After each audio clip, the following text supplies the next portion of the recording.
Hello everyone, welcome to ACE Online and welcome to daily current affairs session. So, we will discuss the important or relevant news for our exam from today's current affairs. Let us see what are all the articles that we have for today. First one, State of Climate in Asia 2023 report by World Meteorological Organization. So, this will be important. We have a very good amount of data to be remembered as part of our environment. Then global plastic treaty talks. So, this is a context, it was not a complete treaty.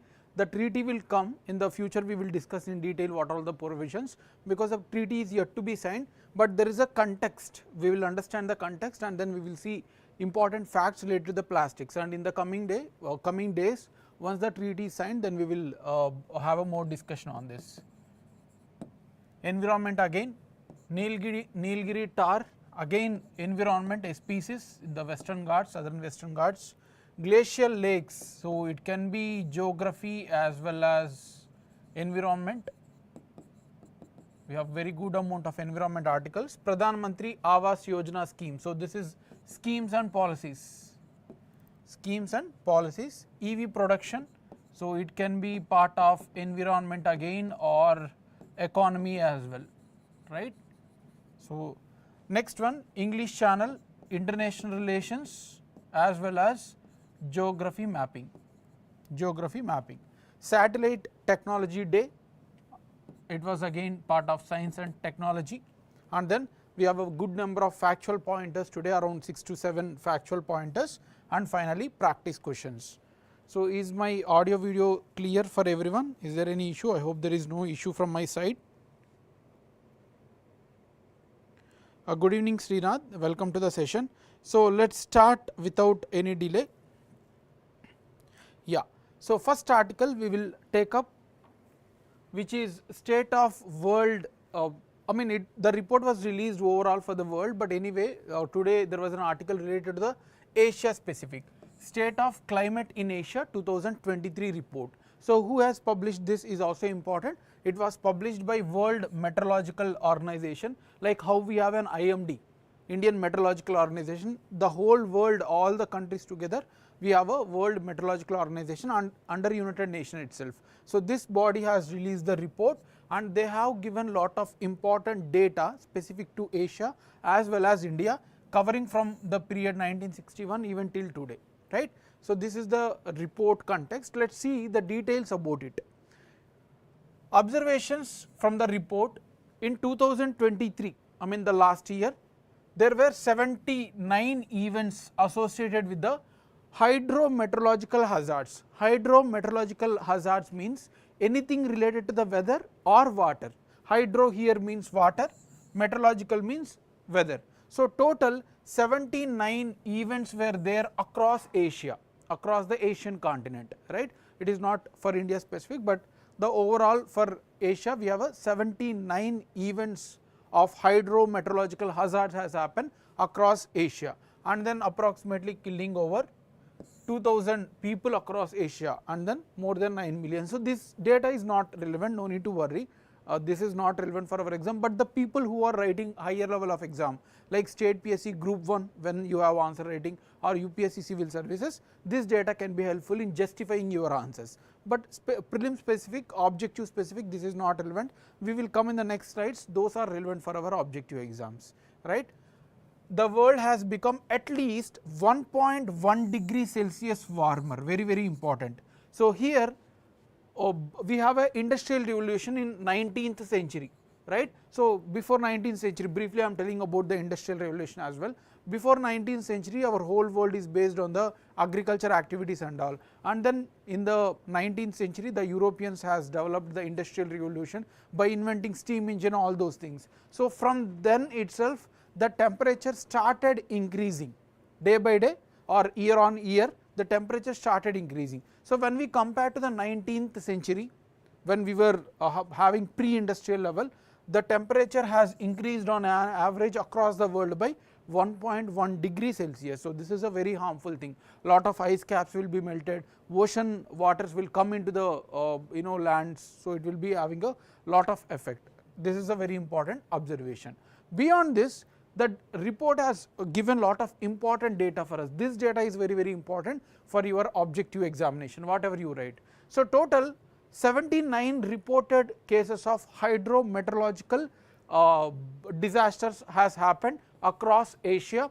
Out of that, majority one was dominated by floods. So, this is important. They may ask you which one was a dominant case faced by the Asia in case of natural hazards. So, 42% of the total hydrometeorological disasters, floods consist of 42%. So, this is important, followed by storms, that heavy rainfalls, right, sudden burst. So, this is the second, and then third dominated by landslides. So, these three you need to remember. Out of there are 79 such cases, different categories are there, glacial lake, wildfire, so many things are there, 79. Out of that, top 3 you need to remember, right. So, these are the major one that affected the Asia. And the case of deaths, more than 2000 deaths has occurred, but out of that, most of the deaths has happened due to the floods, followed by storms and then heat waves, extreme temperature events. So, here deaths as well as the reported cases mostly of floods and then storms. So, this is also important, most deaths were done by floods. And few more data has given by the report. More than 9 million people have affected directly or indirectly, right. So, more than 90 lakhs, approximately 1 crore people have affected due to the various 79 hazards that has happened. Out of that, storms related results were the most affected the Asian people. So, 68% of the 9 million population was affected by storms, followed by floods. So, here this is important.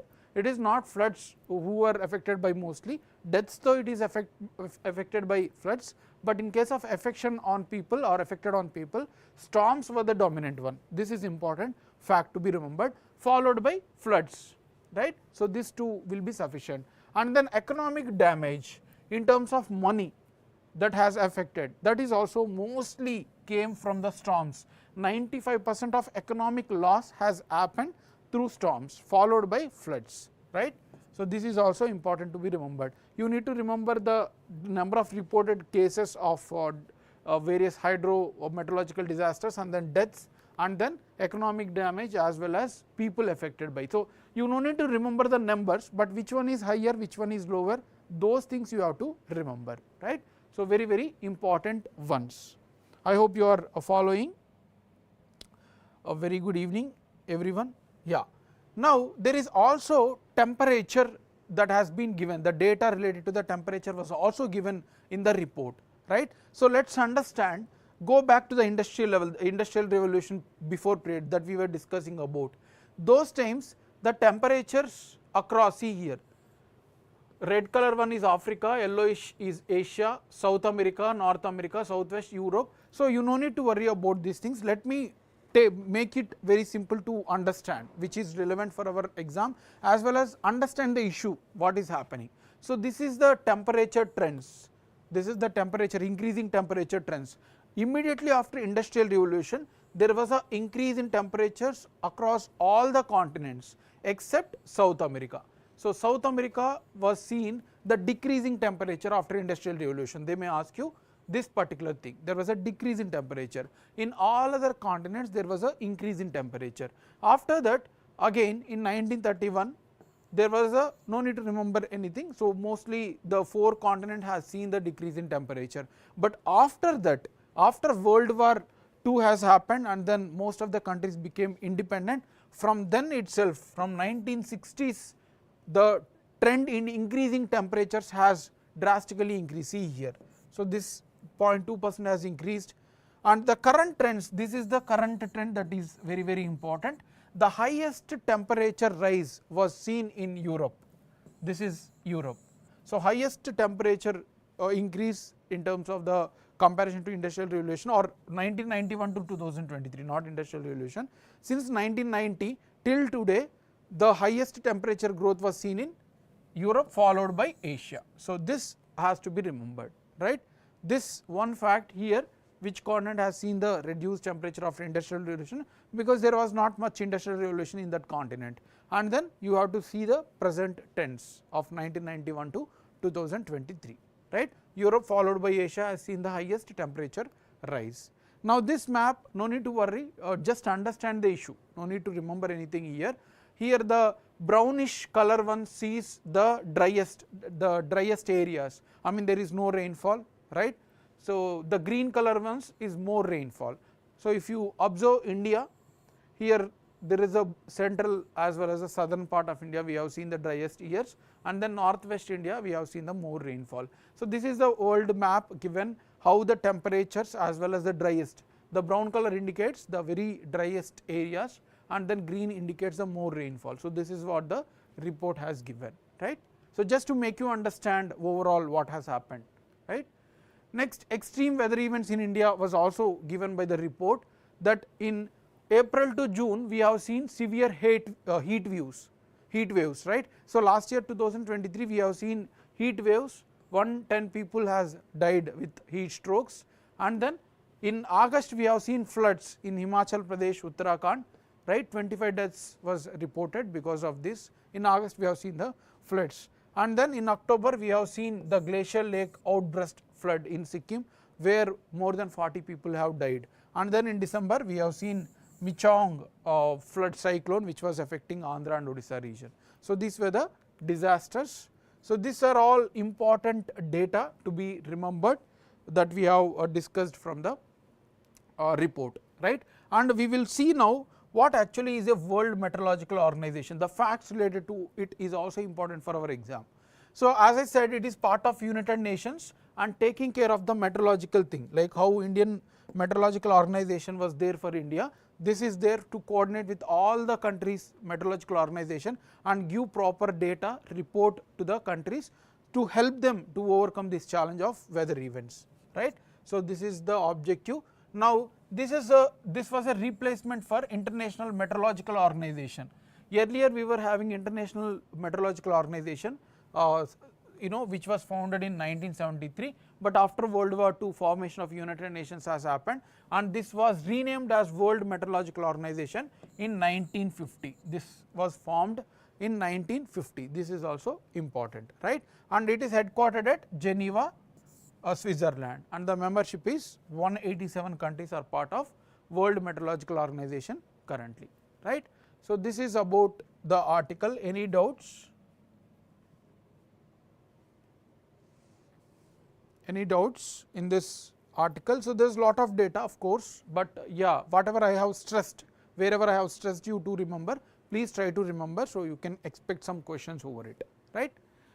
Next article, Global Plastic Treaty talks. Here the global leaders, I mean the across the countries. Let me go a little bit a question to you. There is a lot of, not actually a question, I am telling you there are lot of treaties across different categories, like we have treaties related to the land reclamation, we have treaty related to the climate change, we have treaty related to the tree cover. So there are number of treaties, but we do not have a single global treaty to contain the plastic, right. So we have number of treaties, you might have read, and we even have seen green credit scheme. So there is lot of schemes, but specifically to contain the plastic there is no global treaty. So that is why the countries are meeting at Ottawa, which is capital of Canada. They are all meeting, and by this year end they want to establish a specific binding treaty. Binding means everyone has to follow. Certain treaties will be voluntary, certain treaties will be binding. So this is, the countries are planning to establish a binding treaty on all the countries to contain the plastic. So this is the context. Of course the treaty is yet to come, and the background is there was a assembly session of United Nations Environment in 2022. In 2022, when all the world nations came together, there they have promised that we will come up with a treaty to contain the plastic by the end of 2024. This was the promise made in 2022. That is why they are now nearing to complete the provisions and all, and then launching the new treaty related to specifically to contain the plastic from emergence till the last one, decomposition or collection. Everything will be covered under the treaty. So let us wait for the treaty. We will discuss on this in the future when they have launched this treaty, right. And the data was also given in the article related to the plastic. This is very important for our exam. the total plastic industry is contributing to 5% of carbon emissions in the world. We have a greenhouse gas effect, right? So we have a emission of carbon from industries, from agriculture, from different activities, and out of those activities sole plastic itself is contributing for 5% of the carbon emissions. This is one important point, and it is estimated to be rise approximately 20% by 2050. So plastic alone will contribute to the 20% of the carbon emissions by 2050. So this is what the report has established or noted, and the total annual plastic production by 2019 is 460 million metric tons in 2019. So this number is also important. The total plastic as a world together produced 460 million metric tons in 2019, and this is estimated to be 1261 million metric tons by 2060. So they are estimating that this much amount of plastic will be generated, which is very harmful. And China is the highest contributor for the plastic generation. Out of 100%, 32% we are getting from China. 32%, one third of the total plastic waste from the world is being generated from China. This is important, and India ranked third globally after China and USA. So India is producing the third largest plastic waste, and our contribution is 5.5 million tons of plastic every year. This is important now. The total is important, and then ranks China, USA and India, the third is important. How much India is producing? 5.5 million tons. This is also important, right? And per head, you yourself from your side, on an average, you are producing 4 kg of plastic every year, right, which is unwanted for earth. So these are the details that you need to remember for the exam. Any doubts in this?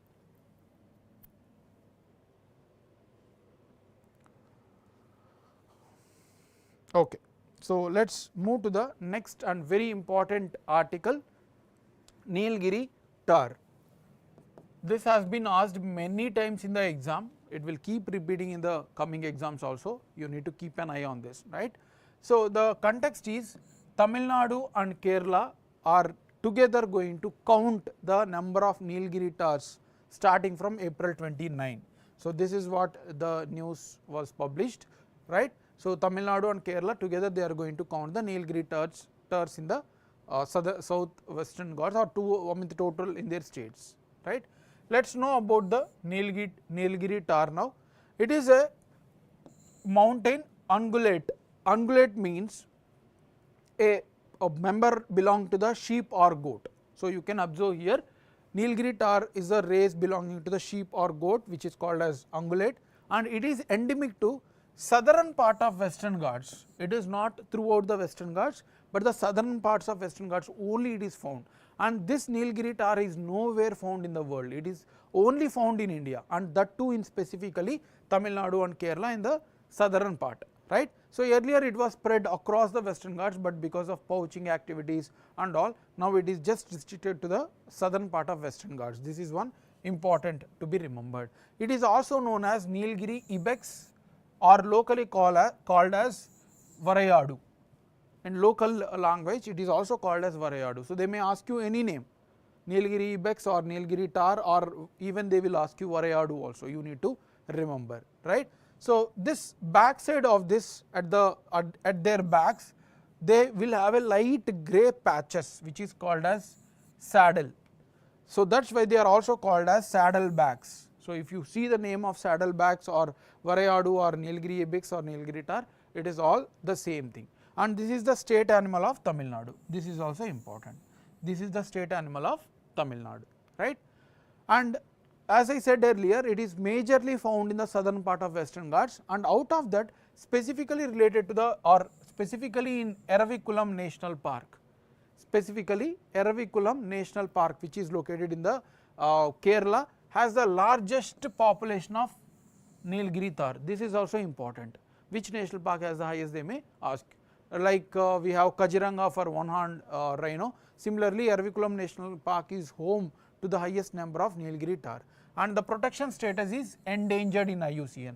We have seen the status many times, right. So endangered, the one of the highest, above that it is critically endangered and then extinct in wild and then extinct. So, it is as a marked as endangered, and under Wildlife Protection Act they have given with the highest protection as part of scheduled 1. And as of now the total number of Nilgiri tahrs in India are 3,100, not only in India, around the world, because there is no other country which is habiting, right. And earlier it was part of many states, but currently it was part of the southwestern Ghats in Tamil Nadu and Kerala, right, between Nilgiris and then going to the south Kanyakumari. So, only in these regions they are found currently, right. That is about the Nilgiri tahr. Any doubt in this? Very important data related to that. Okay, so, you have to remember that it is very, very important. Next article, glacial lakes. So, ISRO has recently studied the Himalayan region, Indian Himalayan river basin covering Indus, Ganges, Brahmaputra. So, the 3 rivers which are part of the Himalayas. So, they have studied about the glacial lakes and they have given the data, right. So, before seeing the data, let us understand what actually are glacial lakes. Glacial lakes are the type of lakes, you all know lakes means a water body, right, but the water bodies that are located in the glacier region, the ice caps region. So, it can be located, say for example, this is a ice cap, a bigger ice cap for hundreds of kilometers or at least tens of kilometers. This is ice cube or glacier we can call, right. So, it can be here over the glacier as well. So, in this shape it can be formed, and then the water can be stored here above it or behind it or beneath it. So, anywhere water can be found, and if it is getting melted, then yes, this water all will go into the downstream slopes. So, these glacial lakes are those lakes which are located near to the glaciers, whether in front of them or top of them or beneath them. So, anything those water stored is called as glacial lake. So, as they grow larger, I mean as the lakes grow larger, it becomes more dangerous, because if this increases the amount of water, this pressure will be hitting the glacier and the water will go into the downslopes and it will lead to the floods, glacial floods, and you might have seen Uttarakhand floods and last year Himachal Pradesh floods, all these are because of this, right. So, these are called as the glacial lakes and it is located across the Indian Himalayan region, right. So, now as I said, glacial lake outburst floods. So, you can observe here, this is a ice glacier, this is a glacier, right, and this is the small lake, glacial lake, where water is there, right, and here also we have a moraine dam or the solid body which are resisting this water, and people are residing in these regions, all this region. And if this gets melted, if this ice cube gets melted, then water will increase and it will topple this moraine dam, whatever the stabilizing, and all water will go into the people's hamlets and it will lead to the floods, and there was lot of deaths related to this as well, right. So, this is the glacial lake outbreak of floods, right. Now, the process I said because of the melting. So, what is the reasons for this? So, it is because of the climate change, urbanization, we are constructing lot of buildings, increasing heat waves. So, anything related to both man made as well as natural, we have a causes to have this glacial outbreak floods. Now, what did the ISRO has said? Observe here in this diagram, you can see this is for 2000 or 1990s. So, it was very small and then slowly it increased most of the floods. It was an example for us to see. ISRO has studied that the lake area has increased. So, in future they may burst and will form to the glacial outbreak floods, right. So, this is what ISRO has observed. Total 2,431 lakes which are larger than 10 hectares was notified by the ISRO. They have studied that, they have observed that total 2,431 glacial lakes are there in Himalayas, and out of that 676 glacial lakes has expanded since 1984.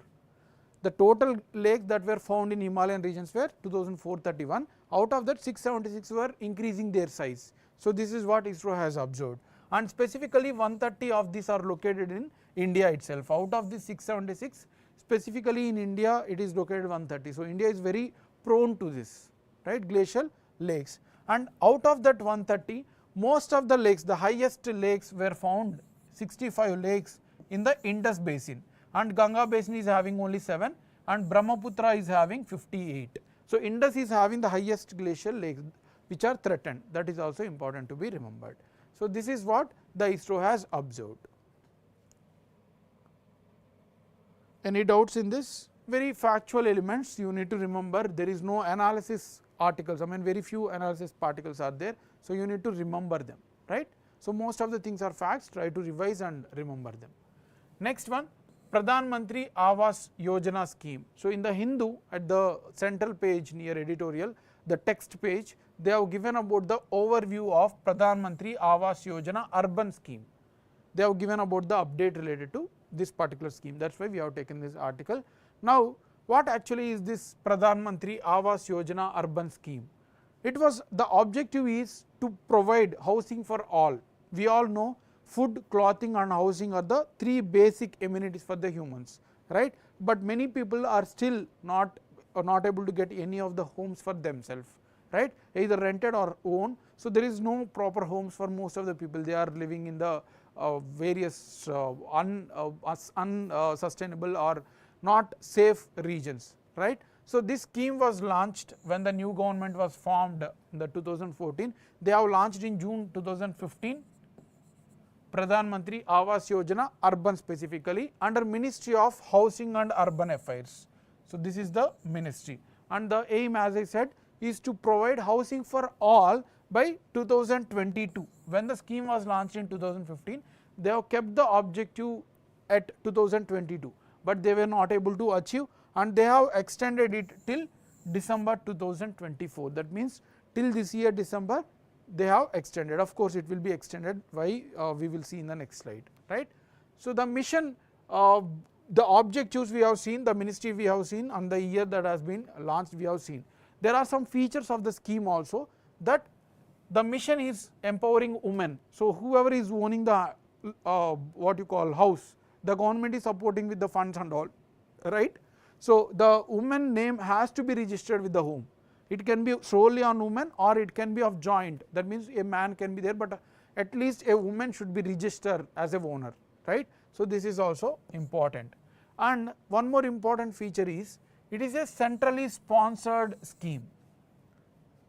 We have discussed this many times. Can anyone tell me this answer, like what is centrally sponsored scheme?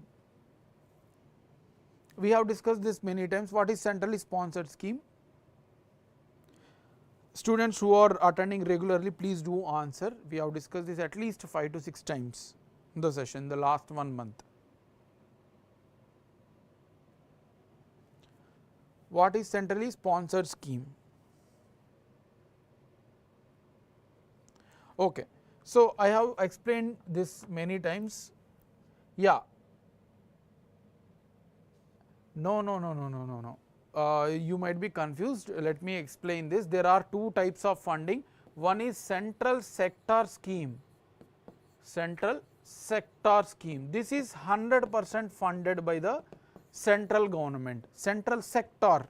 Sponsored means a support. So, central sponsored, in case of centrally sponsored, 60% fund will be given by the central government, and rest of the 40% will have to be supported by the state governments. And if the states are located on the borders of international borders like northeast states, 90% will be funded by the central government and 10% need to be supported with the states. This is very important, because many times they are changing and they are asking. So, it is a central sector scheme, it is a central sponsored scheme, something like that they will ask you. So, it is a centrally sponsored scheme where union and state governments together has to support this scheme initiative, right. So, I do not know why all the students have answered it as only central government, right. Do not confuse it, that is central sector. Okay. Sector you can remember, sector means is completely, right, one particular entity is taking care. Also, Under this Pradhan Mantri Awas Yojana scheme, they have launched a sub scheme, affordable rental housing complexes scheme. Affordable rental housing complexes scheme. So, whatever the government buildings are there or any vacant areas are there, they are encouraging to give it to the people who are migrated to the region. Like for many of the people from Uttar Pradesh, Bihar migrate towards the Delhi or even southern part for jobs, right. I mean jobs in the sense it can be of labor, anything. So, though for those people who are migrants in that region, government launched a new sub scheme under this Pradhan Mantri Awas Yojana Urban to support the housing for those people who are migrating from one region to other region. So, this is also very important to be remembered, right.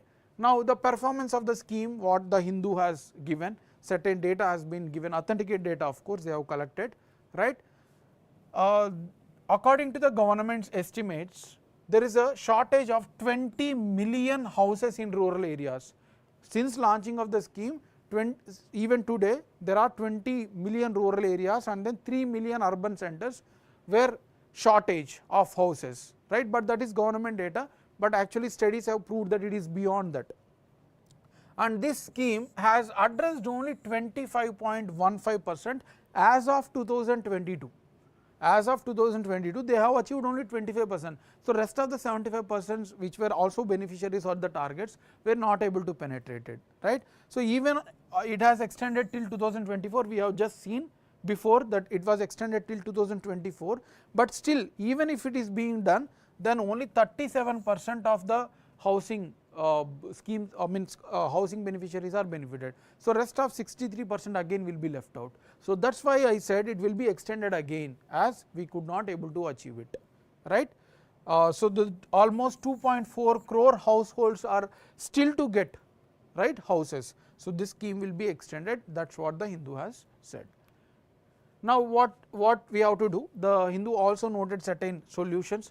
Most of the issues are emanating from the slums. There are many slums, most of the people who are not having homes are living in slums. So, only if you are developing slums, then only you will be able to achieve this particular objective of this scheme to provide the homes for everyone. So, try to target the slum areas, that is what the suggestion has been made. And also it was mostly of government, we need to promote the private participation like Adanis, Ambanis, we need to encourage them to support those housing schemes, right. So, this is the suggestion given by the Hindu.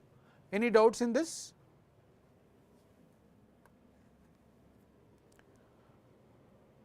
Central sector schemes is 100% funded Indra. Central sponsored scheme is the support with the both center as well as the state governments, right.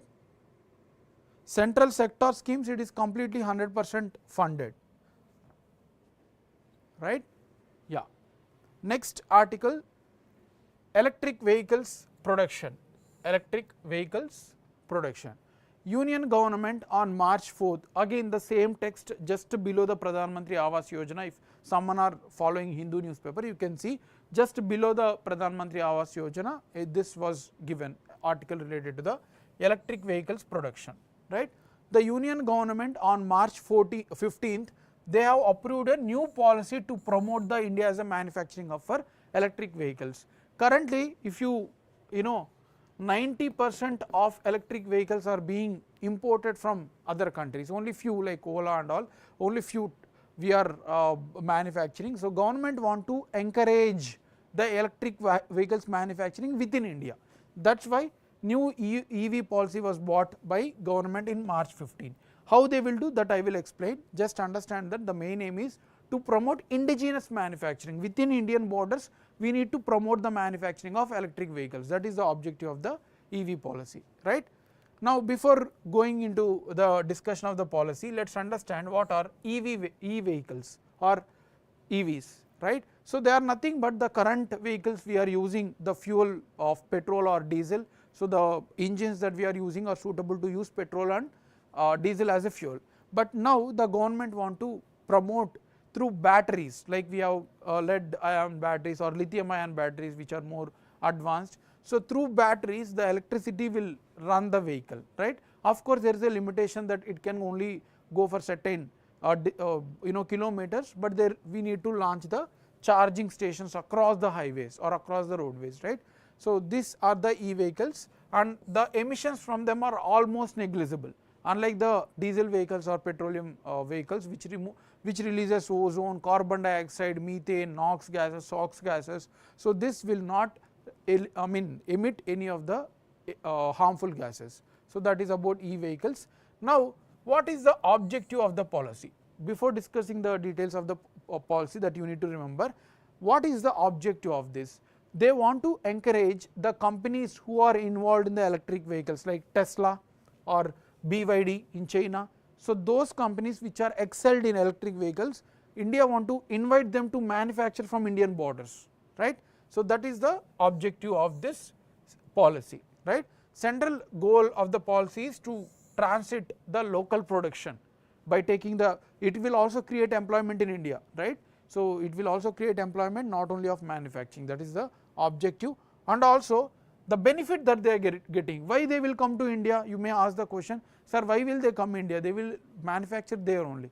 They will come India because we are reducing the import duty, custom duty, import duty, we are reducing for them. So they will get more profits if they manufacture in India. Unlike in USA, for example, in USA they are paying 40%.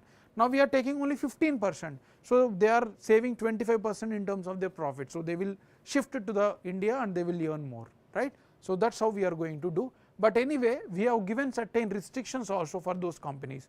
Fine, you come, invest here, earn the profits, but there are certain restrictions.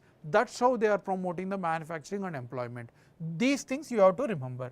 Minimum investment required for each of the company who want to come to India, they have to at least invest 4,150 crores, right, in terms of rupees. So you come to India, but minimum you have to invest, and maximum there is no limit, you can invest whatever you want, right.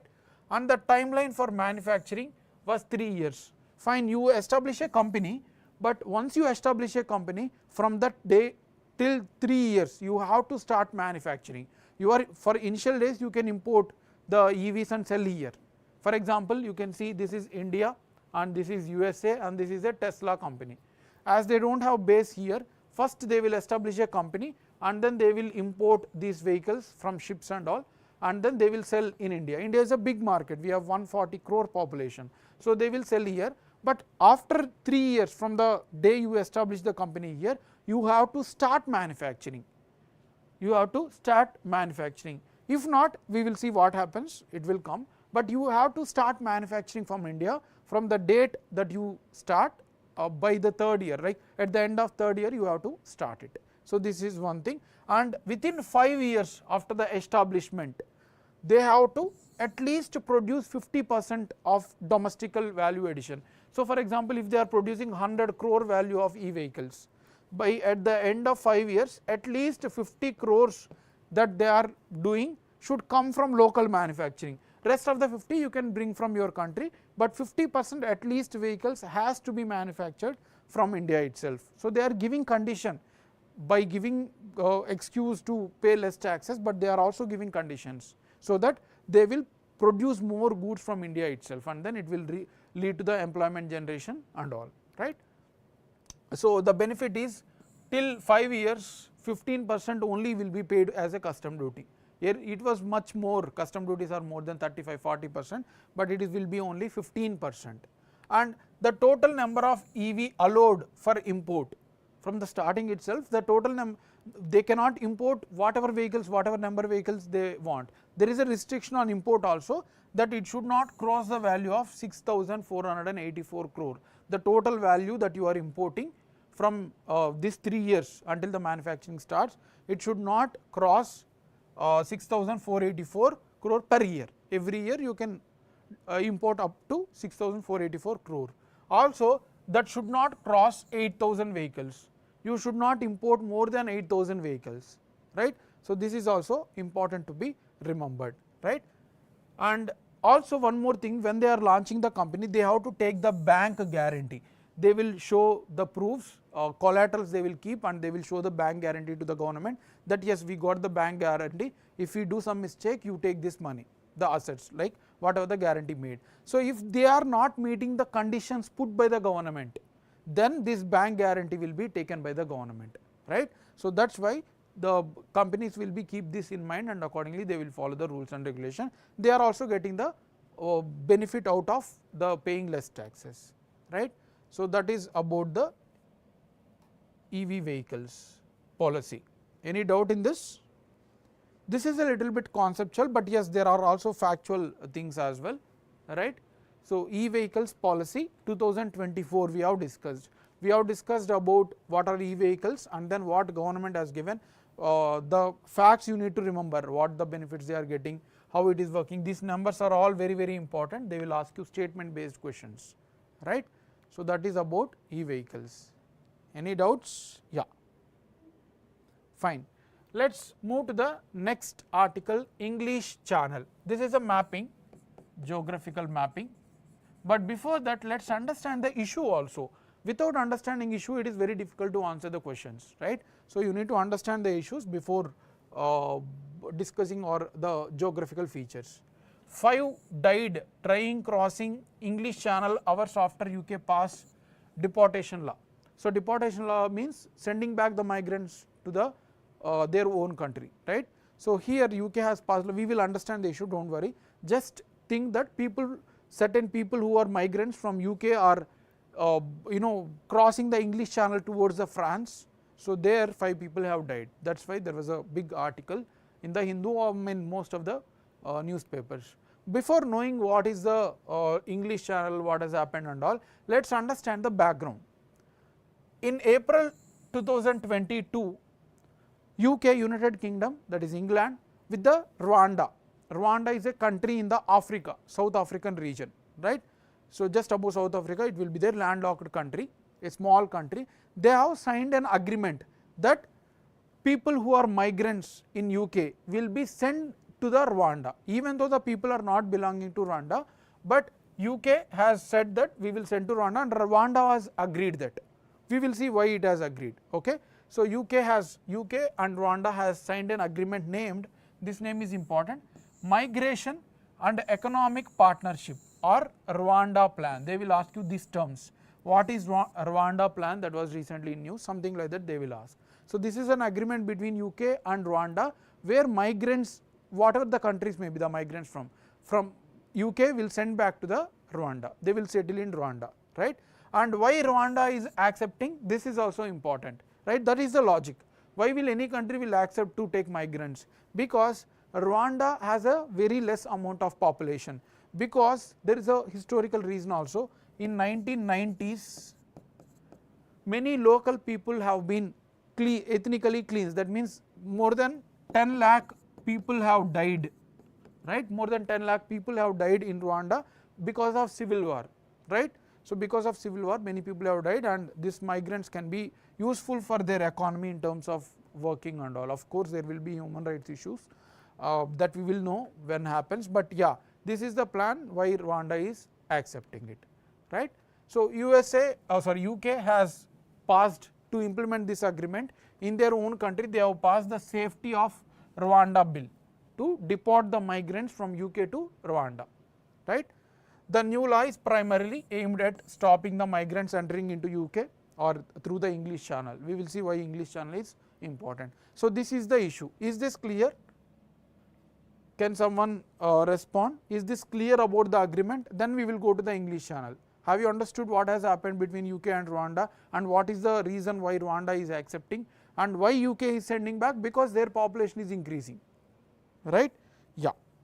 Let us now see what actually is the English Channel. This is a map pointing, right. So also very, very important. You can see the first world map, and then we will zoom it. We will go to the zoom image. You can see here, this is the English Channel. English Channel, this is the region, north west France and then southeast UK, Britain, right. So this water body, this here is the English Channel. Now you can zoom it, you can look here. So north side we have UK, and then south side we have France. Here we have Strait of Dover. So what is strait? We have discussed many times. Can anyone answer this? What is strait? we have discussed a few days back itself.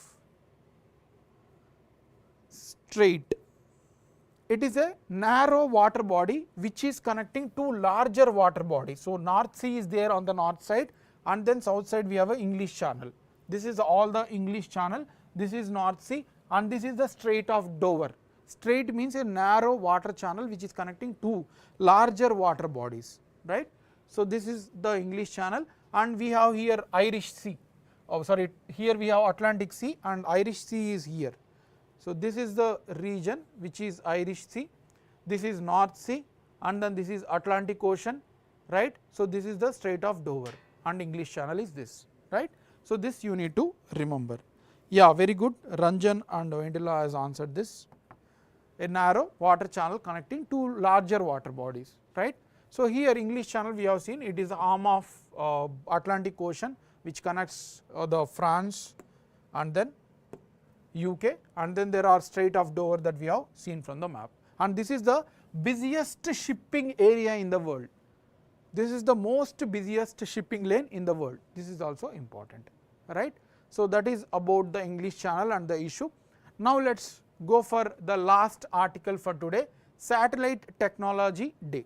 Satellite Technology Day. The context is ISRO has celebrated Satellite Technology Day on April 19th, Satellite Technology Day on April 19th. This is to commemorate the 50th year of Aryabhatta launch in 1975. So, Aryabhatta is India's first satellite,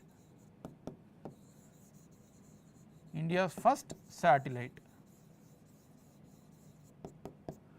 right. So, because that it was launched on April 19, we have celebrated Satellite Launch Day. And what is Aryabhatta? As I said, it is India's first satellite named after the astronomer, the Aryabhatta, who is introduced the earth concept, all those things, right. It was built by ISRO, but was launched from Russia with the rocket Cosmos 3M rocket. It was prepared by ISRO, but launched from Russia, right. That is our first satellite, and it was aimed to conduct experiments related to the space to know the X-ray astronomy, aerodynamics, solar physics, all those things was the objective, right. So, that is why we have celebrated April 19th as the Satellite Day, right. Next, the last factual pointers for today. Let us see the facts which are, there are a lot of facts which are relevant for our exam, right. So, here 166th birth anniversary of Pandit Ramabai Saraswati was celebrated recently, few days back. 166th birth anniversary of Pandit Ramabai Saraswati was celebrated. So, the personalities, historical personalities are very, very relevant or very important for our exams. You need to know the contribution of those social, the historical personalities. So, she is a social reformer, educator and freedom fighter. She has done lot of things like establishing Sarada Sadan to promote education among women in 1889, right. And then she published Sri Dharma Niti or Morals for Women to empower women. She also awarded with Kaisar-i-Hind medal in 1919. So, these are some of facts, there is a lot of things that she has contributed, right, but these are some important ones. Next, Mount Erebus is a volcano which is swimming or containing, which is expelling lot of crystals which contains gold. We could have been there, right, you could have been there to collect the gold. So, it is throwing the gold worth $6,000 per day. Every day it is throwing gold consisting of crystals, right. That is why we have taken this article, and this is an active volcano in Antarctica region, and this is the southernmost volcano in the world. Mount Erebus located in Antarctica, and this is the southernmost active volcano, right. So, that is also important, and it is located in the Ross Island. Ross Island is also located in Antarctica, right. So, these are all facts to be remembered. Next, Neptis filiera, a new butterfly species was first time discovered in India. So, it is located in other countries like China and all, but in India this was first time discovered, Neptis filiera. And from where they have discovered? It is discovered from Tele Valley wildlife sanctuary located in Arunachal Pradesh. This is important. It was discovered from Teli Valley Wildlife Sanctuary from Arunachal Pradesh. Neptis filra name is also important, and this is also known as long streak sailor, right. So, this name is also important. Next one, Central Marine Fisheries Research Institute, it is located in Vizag. This can also be asked in exam. Central Marine Fisheries Research Institute has successfully done captive breeding. Captive breeding means the natural habitat what the fishes are living, the same is replicated in the artificial manner and they are growing with the normal conditions, right. It was done for golden trevally. They will ask you the name, what is golden trevally? It is a fish. First captive breeding has been done by this organization, and it aims to promote the sustainable fisheries for the farmers, the fishery farmer, right. So, this is the features. The last before article or fact, that 34th Seng Kilang festival, many times has been asked in the exam, right, was revered event adherent to Kasi indigenous people. It was celebrated in Meghalaya. So, you just remember it is associated with the Kasi people, Kasi tribe, and it was celebrated in Meghalaya. That is sufficient for our exam, right. So, it was celebrated by the indigenous community. The last fact, World Book and Copyright Day was celebrated on April 23rd, World Book and Copyright Day, right. And this year the aim is to promote the reading of books, right, and the theme is read your way. This is the theme of this year, World Book and Copyright Day, right. So, that is all for today's session. Now, let us answer the questions from the topics that we have discussed, right. Yeah. First question, which of the following statements about state of climate in Asia 2023 report is incorrect? About the state of climate in Asia 2023, which was incorrect, they are asking. So, which one is incorrect? It was published by World Meteorological Organization. Storms are the topmost contributors for the climate change events among 79 categories of events. Most of the deaths caused in Asia was due to floods. So, this is the third statement. Floods are the topmost contributors affecting the people. So, what is the answer for this? Yes, it was released by World Meteorological Organization. We have seen most of the deaths caused is it due to floods? Most of the deaths, yes, it was due to floods. We have seen after that storms. So, C is also correct. Now, floods are the topmost contributors affecting the people. Yes, floods were the ones which are okay. So, I think it is affected by storms, right. Let us go once to check. It was, I think, storms. So, two statements may be correct here. Yeah, affected by storms, right. So, this two statements can be wrong here. Fine, let us move to the question.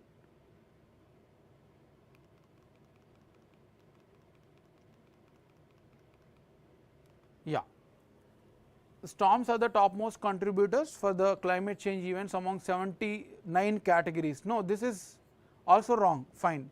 Among this, floods are the ones. Floods are the ones which are out of 79 categories. So, answer is D, not B.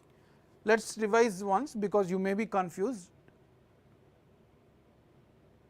Let us check the data once. So, you can see here most of the reported 79 reported cases were there across Asia, and floods has contributed 42%, followed by storms, right. So, this is also wrong. Out of 2000 deaths caused by floods. So, the statement incorrect is this one, right. So, try to revise, you may be confused, try to get the data, remember them, you have to answer this. So, option D is the wrong. Floods are the topmost contributors affecting the people. No, it was storms, right. So, this is the answer. So, this one is correct, they are asking about incorrect. Storms are the topmost contributors for this. Okay, this is also incorrect. Fine, fine, fine. So, both B and D can be the answer. Fine. So, there is some issue, both B and D can be the answer. Next one, Satellite Technology Day was recently celebrated in India to mark the event of. Satellite Technology Day was recently celebrated in India to mark the event of discovery of Raman effect by Indian physicist Sir C.V. Raman, successful test firing of India's first nuclear missile, India's first rocket launch, India's first satellite launch. So, what is the answer for this? Yes, Swarupa, Ramya, Srinath, Madan, Oindila, Trida, Malini, all of you are correct. It is India's first satellite launch, not the rocket launch, right. Next one, according to the Ministry of, yes Ranjan, you are also correct. According to the Ministry of Environment database, Nilgiri tar at present spreads across Kerala, Tamil Nadu, Karnataka, Andhra Pradesh. Out of these 4 states, in how many states it is spread? Kerala only, Kerala and Tamil Nadu, Kerala, Tamil Nadu, Karnataka, Kerala, Tamil Nadu, Karnataka and Andhra Pradesh. So, Andhra Pradesh you can eliminate, right, and then you may doubt the Kerala, Tamil Nadu though is there, that is what we have seen the context. So, this is also eliminated, and Karnataka at present is not there according to the ministry, only Tamil Nadu and Kerala it is present, right. So, the answer is B. All of you have answered it as correct, Swarupa, Srinath, Madan, Oindila, Ramya, Ranjan and Trida. Let us see the next question. Which of the following statements with respect to Pradhan Mantri Awas Yojana Urban are correct? The mission aims to provide housing to all individuals eligible for public distribution system, PDS, they are talking about PDS. Whoever are eligible for PDS, all those people are eligible to get the Pradhan Mantri Awas Yojana. So, this is the first statement. Second statement, affordable rental housing complexes scheme is a sub scheme under Pradhan Mantri Awas Yojana. This is the second statement. The flagship mission is implemented by the Ministry of Urban and Housing Affairs. So, this is the third statement. So, what is the answer for this? 1 only, 2, 3 only, 1 and 3 only, 2 only. First, we all know that yes, this is part of Ministry of Housing and Urban Affairs, right, Pradhan Mantri Awas Yojana Urban. So, third should be there. Now, the second one, yes, this is a sub scheme, that is what we have seen, right. So, this is also should be there. First statement is wrong, not everyone of PDS is allowed, the beneficiaries should have of income less than 2.5 lakhs, right. So, this is about, even if you do not know this, you can answer because such a way the question is framed. These 2 statements we have discussed. Last question for today, Strait of Dover connects which of the following water bodies? Strait of Dover connects which of the following water bodies? English Channel and Atlantic Ocean, Celtic Sea and English Channel, English Channel and Irish Sea, English Channel and North Sea. So, what is the answer for this? English Strait of Dover. Strait of Dover.